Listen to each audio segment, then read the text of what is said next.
वैष्णव जन तो तेने कहिए जे पीड़ परा। अब मोहि भरोस हनुमंता, बिनु हरि कृपा मिलहि नहीं संता। हरि की कृपा है, भगवत कृपा है। और महाराज इसके बाद पूरा समाज इकट्ठा हुआ, पंचायत बैठी है। प्रथम राम भेंटी कह गई सरल सुभाए भगत मत। सबसे पहले राम जी ने कैकई को प्रणाम किया कि कैकई को ये न लगे कि कैकई ने वनवास दिया है। दुनिया की दृष्टि में बता दिया कि राम को जो वन देता है, वनवास देता है, राम उसको भी प्रणाम करता है। आपकी कोई निंदा करे, कोई आपका समाज में विरोध करे, आप उसके विरोधी मत बनना, उसकी निंदा मत करना। भगवान श्री राम ने सबसे पहले मां कैकई को प्रणाम किया है। राम के जीवन के जो आचरण है वो अद्भुत है। शत्रु दल के लोग भी राम की प्रशंसा करते हैं। रावण भी राम की प्रशंसा करता है कि राम जैसा नीतिवान, धर्मवान इस दुनिया में नहीं, इस ब्रह्मांड में नहीं। राम के गुण, राम के चरित्र बड़े अद्भुत हैं। वनवास भेजने वाली कैकई को प्रणाम किया है प्रभु ने।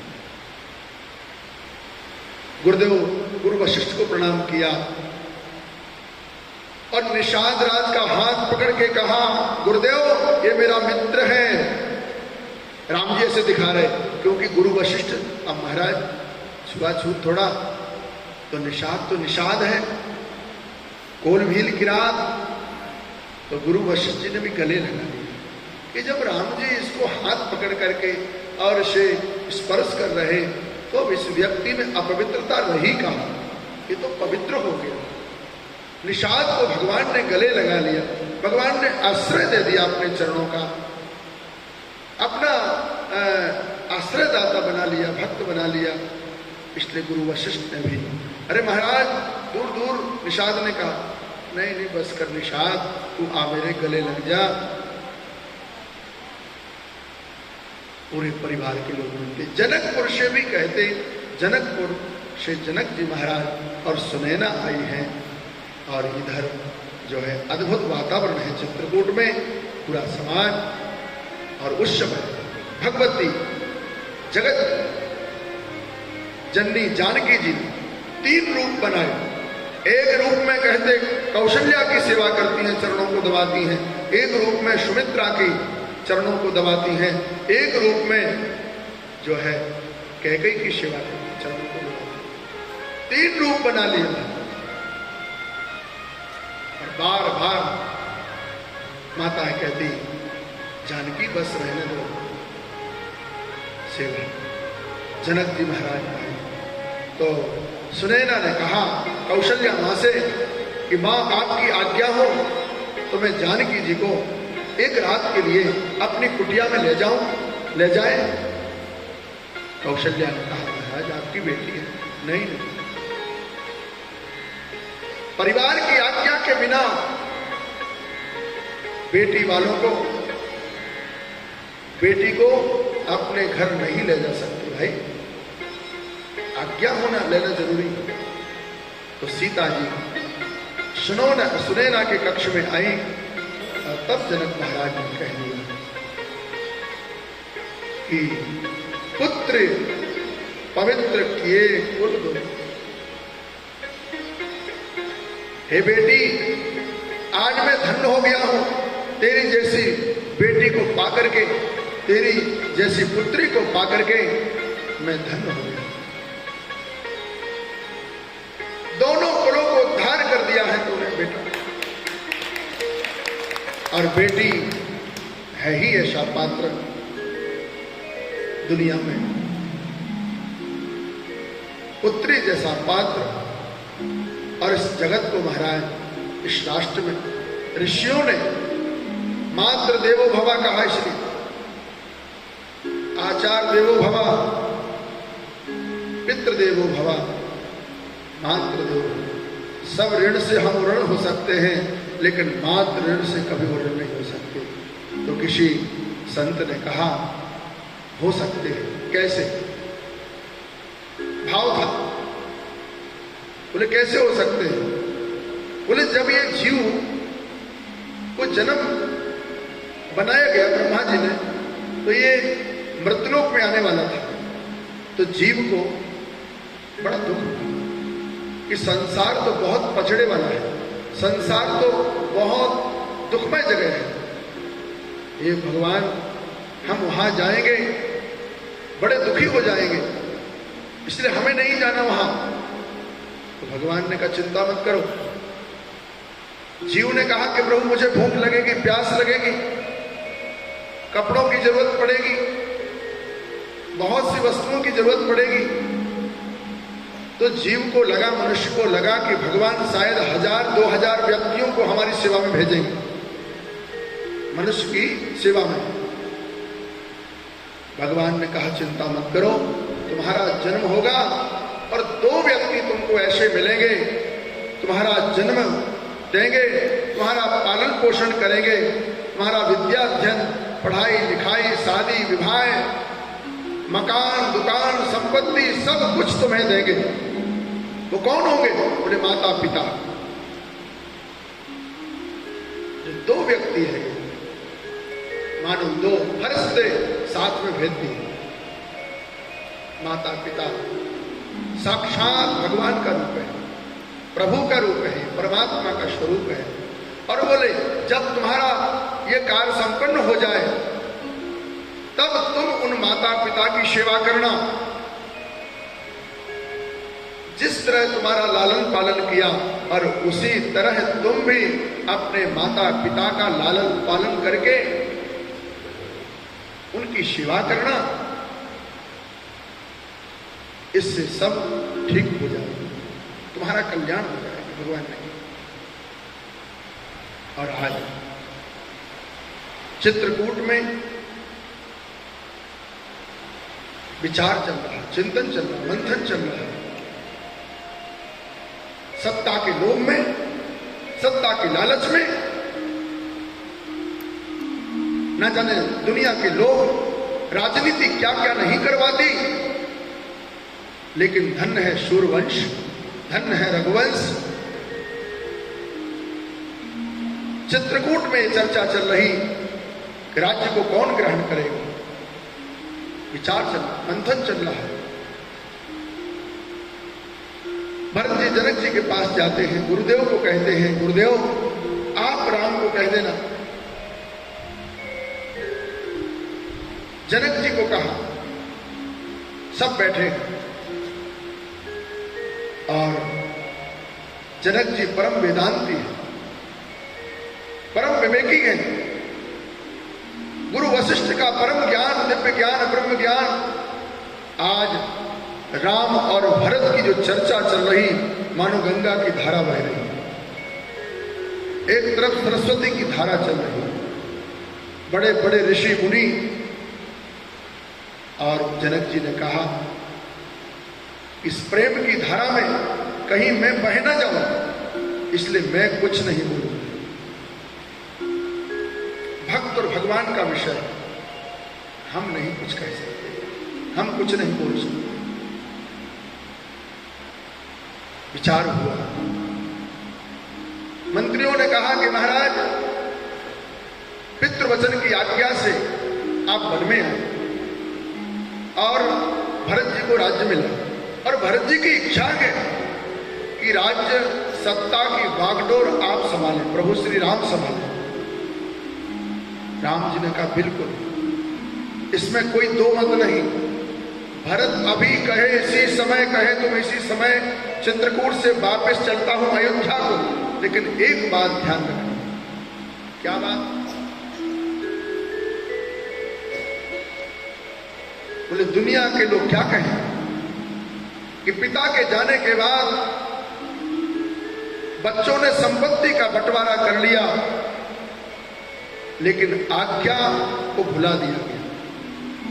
इसलिए भाई कुछ दिनों की बात है, 14 दिन बीते समय नहीं लगेगा। 14 साल जैसे बीतेंगे और तब मैं आऊंगा वापिस। प्रभु अब क्या करूं, इस समय क्या करूं, मुझे कुछ दो, मुझे आश्रय दो, कुछ सहारा दो। मैं किसके माध्यम से सत्ता चलाऊंगा, मेरे अंदर सामर्थ्य नहीं। बोले गुरु वशिष्ठ जी है, मंत्री जन है, अनुभवी सब लोग। माँ से पूछ करके राज्य की व्यवस्था चलानी है, गुरुदेव से आज्ञा लेकर के राज्य की व्यवस्था चलानी है। तब कहते भरत जी ने कहा इस राज्य सामग्री का क्या करें? तो कहते कि भाई एक कूप में विसर्जन कर दी वो सामग्री, सब तीर्थों का जल, इसलिए नाम पड़ गया भरत कूप। सब तीर्थों का जल है उसमें। भरत कूप का दर्शन बड़ा अद्भुत है। और बाद में भगवान ने बचा लिया। संत कहते हैं, कई लोग प्रश्न करते, यहां तर्क करते हैं कि पादुका कहां से आई?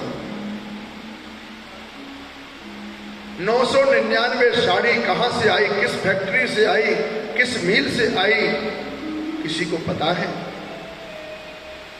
किसी को नहीं।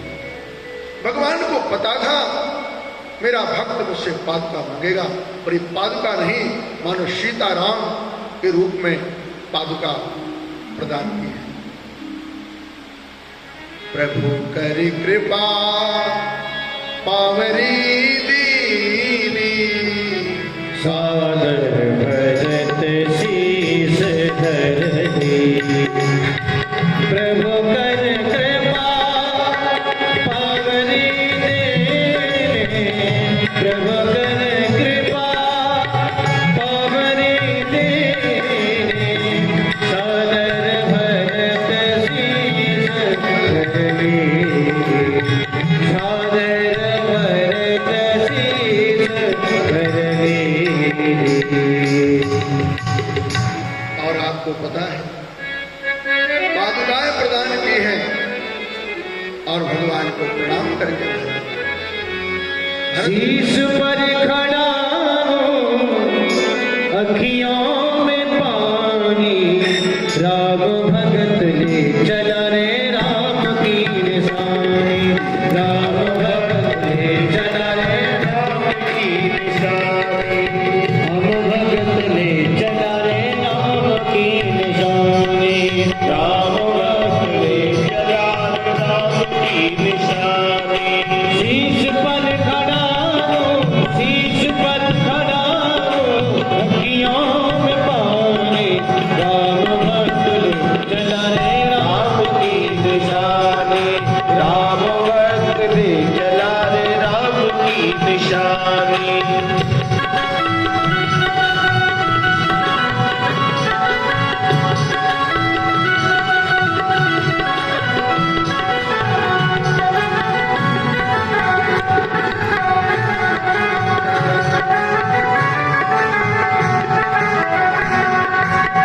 शीश खड़ा ले चले से, राम लखन सिया संग हो जैसे। शीश खड़ा ले चले से, राम लखन सिया संग हो जैसे। अब इनकी छाव में, अब इनकी छाव में रहेगी राजधानी। राम भक्त ले चला रे राम की निशानी। निशानी रे भैया, राम भक्त ले चला रे राम की निशानी।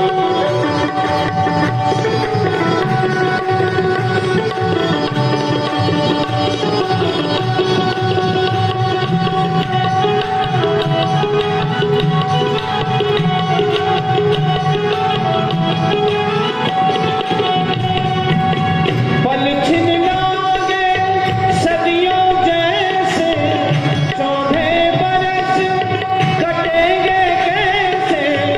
जाने समय क्या खेल रचेगा, कौन मरेगा कौन बचेगा।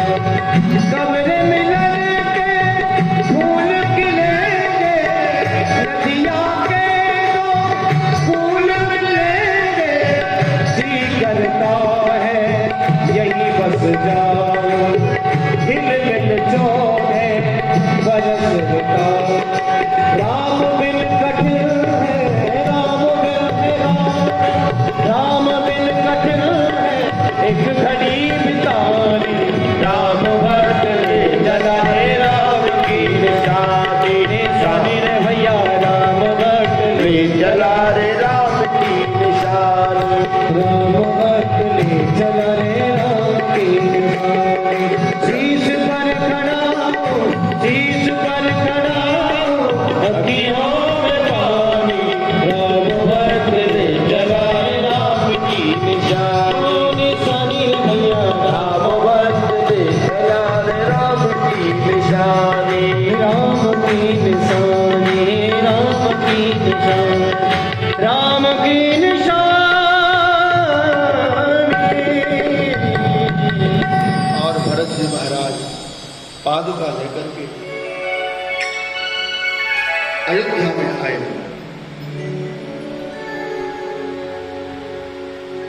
सुन सिख पाए आशीष बड़े, गनक बोल दिनु साधे। सिंहासन प्रभु पादुका बैठारे, निरुपाधि। बैठा रे निरूपा। सिंहासन के ऊपर पादुकाएं स्थापित कर दी। आप सोचिए, और इस देश में, इस भारत में 14 वर्ष सत्ता का संचालन पालन पादुकाओं ने चलाया।